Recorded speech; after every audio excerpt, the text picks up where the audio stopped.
Hey guys, welcome back to the BuzWeaver channel. And in our top stories today, Donald Trump has landed in the UK. As of this recording, he will already be there. So we're going to start it off from the UK publication, The Guardian. Donald Trump lands in UK for second state visit as protesters gather in Windsor. U.S. President arrives on Tuesday ahead of a lavish program as Sadiq Khan calls for UK leaders not to shy away from being critical.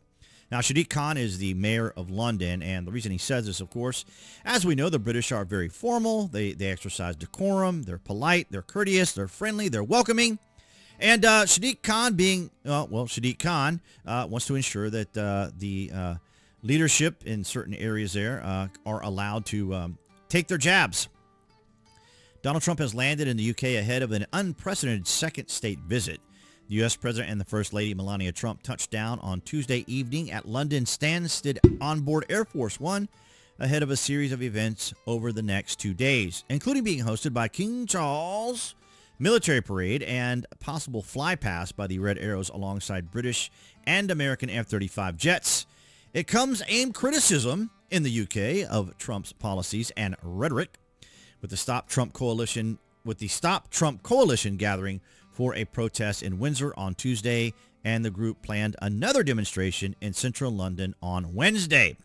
So it's not nearly as big of a protest as we saw initially during the first one, because of course Trump won massively here in the United States, so there's really not a lot they can say about it.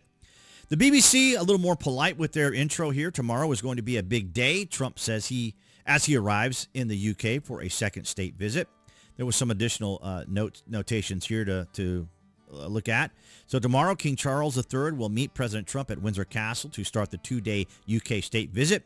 On Thursday, it's off to the Prime Minister's country residence, Chequers, where he will be visiting with Keir Starmer. It's a historic moment. Trump is the first U.S. president to be granted a second state visit to the UK. I was going to say United Kingdom. You know what I meant? We'll be bringing you full coverage of all the moments over the course of the next 2 days. Of course they will. And of course, we have also from Great Britain News. They are a conservative news source, believe it or not, in the UK. They had a very nice introduction here for the president as well. Donald Trump touches down in Britain for unprecedented second state visit, with a little bit of a video here that looks to be somewhat in slow motion, doesn't it? And then, of course, since the start of Queen Elizabeth II's reign in 1952, there have only been 3 state visits by U.S. presidents. We have George W. Bush, Barack Obama, and now a second one for Donald Trump. So re-emphasizing that is interesting. And, of course, from Ground News, you would think there would be more media, right, from the U.S. here covering this, but it's unique here in the United States. We are a bit xenophobic and isolated in some regards. We really don't get into a lot of the foreign news that much, unless of course you're here on the BuzWeaver channel, and we will get into it here. So another reason to stop by, and of course hit that like button if you agree that maybe we should educate people here in the United States a little more on foreign affairs. And so we move on. Speaking of U.S. media and the United States, we see here from ABC News, Trump heads to the UK for his second state visit. And let's see what kind of nonsense they got to say. We are watching President Trump taking questions ahead of his departure for the United Kingdom. He called it a great honor to be the first elected political leader invited for a second state visit by the British monarch. On the Russia-Ukraine peace efforts, he says President Zelensky will have to make a deal. He also says it takes 2 to tango, and that he's working to get Presidents Putin and Zelensky to sit down together. Asked whether he has confidence in FBI Director Kash Patel, who's testifying on Capitol Hill right now, he praised the Attorney General, Pam Bondi, and then pointed to Patel's work in getting the Charlie Kirk shooting suspect in custody. So see, they couldn't spend more than 2 seconds talking about it before they shifted to something else. And this is why the media in the United States just doesn't do a very good job of giving people a broader perspective. And here we have from Mario Knopfel, of course, the Trump landing, as we just saw kind of just there a second ago.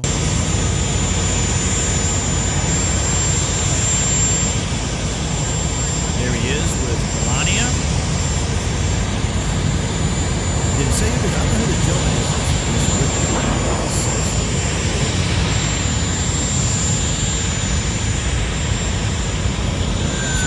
I have no idea who who that particular person is. I apologize for all of you watching in the UK who probably know exactly who that individual is and wondering why I don't know who he is.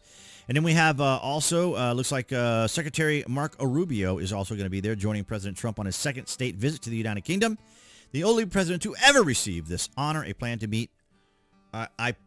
meet with Foreign Minister Cooper to talk about our two nations' ongoing cooperation on a number of issues.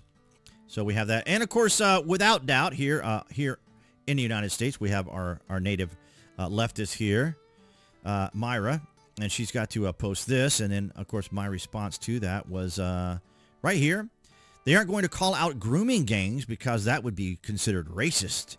ABC and George Stephanopoulos could easily correct these people since they said the same thing and are now paying $16 million for defamation. So how about that? And then we have this from Alex Cole, another resident leftist here on the X. Of course, you can follow me on any of the various social media platforms by the links I have down below. So let's see what they got here. Here we go. It's being unfurled. Oh, and there it is. Who would have ever guessed it? This is the continuing saga of showing Donald Trump with Epstein, of course, to connect dots and to make suggestions and other things. We already know that had there been anything incriminating, the left would have already used this a long time ago. But, of course, they can't help themselves as they have to do this. And as I mentioned here, they couldn't fit all these images into a banner as much as they, like the left, would connect dots and use guilt, not guild, my mistake, by association. They have to selectively pick their dots and guilt by association. And, of course, we can't edit here on X, but, it happens every once in a while when you get out there and you're trying to fire these things off. And then here we have some protesters in Windsor, and let's see what they have to say. Dump Trump! Dump Trump! Dump Trump! Saying dump Trump, okay. And then we have, saw the landing, and here they are. Here's the Windsor Castle. And here we have, not sure what news agency this is, but he's describing the obvious here. Cheers. On that tower, we see that tower behind me there, Tom, currently white. Just a few moments ago, protesters, anti-Trump protesters from the hotel opposite, we think, managed to project some images on there.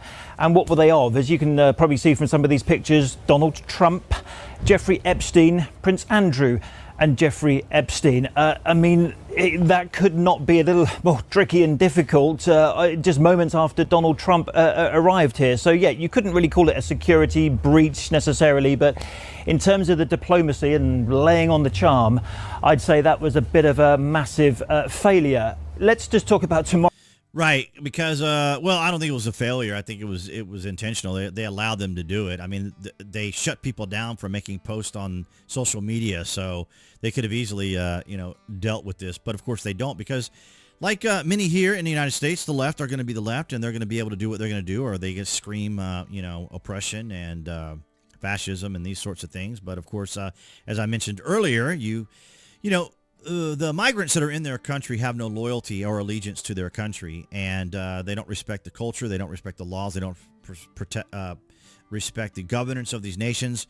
But these governments can't speak out against them because that would be racist. That would be unfair. Now, saying that on TikTok will get me a community strike, by the way, a community warning, because I did get one explaining this to certain people when I posted the young Scottish girl. And here's our dump Trump people, and there's just some additional information here, and then the morning news people. Now, the GB News, as I said, they're very conservative considering they're in the UK, and then, of course, Trump getting off of Air Force One. But over the weekend, our good buddy Tommy Robinson had a Unite the Kingdom rally with massive amounts of people, and they also paid tribute to Charlie Kirk, as you can see here, for blocks and blocks or kilometers, several kilometers, or as we would call them here, miles. But lots and lots of people there, and the Metropolitan Police were trying to, coil the numbers down, but it looked like it was probably at least several 100,000 at least, and they're trying to say that it was only 110,000. But regardless, 110,000 people is a lot of people to be part of a demonstration, as it were, or part of what Tommy Robinson put together, because he is loath there for the very same reason as I just explained. And that was, of course, is that he used to own a tanning salon. and he noticed a lot of interesting activity with young people there in the kebab shop next to his tanning salon, and that's when he got involved in exposing the grooming gangs and the gangs and what was all going on. And of course, since then they've demonized him. They've done the same thing to him as they've done to Donald Trump. They threw him through lawfare.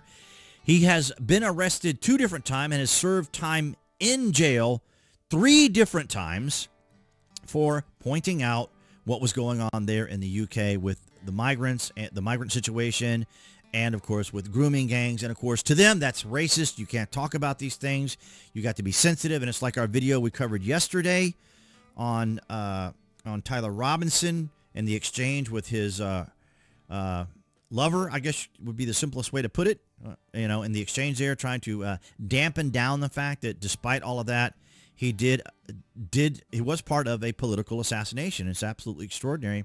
But nonetheless, guys, let me know down in the comments section if you're going to be watching and keeping up with what goes on over there in the UK. I'm going to be watching it because I've always enjoyed watching things out of the UK when it comes to president's visits, in particular Donald Trump, who's obviously a polarizing figure according to whoever who doesn't agree with Trump talks about. But nonetheless, guys, thank you so much for your continued support. BitChute, Rumble, Odyssey, you guys have been amazing. Here on YouTube, I'm so thankful for how you guys have been so active in the engagement here on the channel, because of course now with the satisfaction metric that they've been using for the last several years, likes, shares, and comments are so important to the channel. And the other little factor, in case you're curious, is if you watch additional videos from either the links I put at the end of the video and or just regular watching. But nonetheless, guys, don't want to get into all the nitty gritty of that detail, but nonetheless, appearing there on the screen, that's going to be the channel icon. You guys can click on that to subscribe, as well as a select notification. That way you know when there's content here on the channel, and I'll see all you guys in the next video.